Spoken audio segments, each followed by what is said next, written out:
A possible defense of Walton's exegesis of Genesis, which is the statement that it's exclusively about function when it talks about creation, would be to claim that since the text has some mythological sort of elements, even though it is exclusively about function, that doesn't mean that that's how it actually happened in reality. So you don't have to affirm that God created the world and then after a while he added a bunch of function. It could be that this is what the text has just because it wants to explain that there is certain kind of function that God added to creation, but in reality, he actually created the world and added function at a similar kind of a moment, or maybe after a while, but it's not like Earth already existed with no function, so to speak. That was always part of the plan.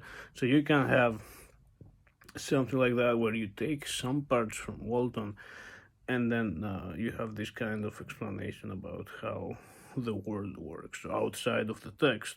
So how in reality God actually made the world. Now, you could do that in order to affirm that Genesis is exclusively about function, but I would claim that this is not a good defense of the position, because if you look at the text itself, there are a bunch of passages that indicate that it's not exclusively about function.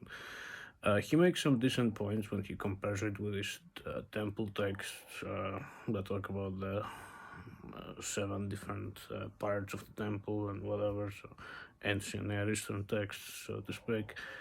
Yeah, sure.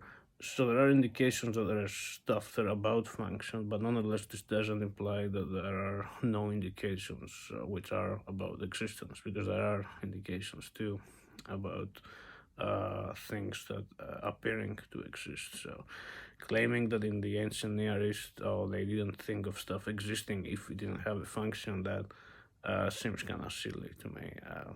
That's not a good reason to affirm that it's not actually about existence. And I'm not completely sure if if they thought of it this way. So if there is something in my room, but I don't use it, or it's not used by it, then it doesn't exist. I mean, come on, I highly doubt that's how they actually view the world. So it's possible that the way they look at this, scholars like Walton, maybe Heiser to some extent, it's possible that they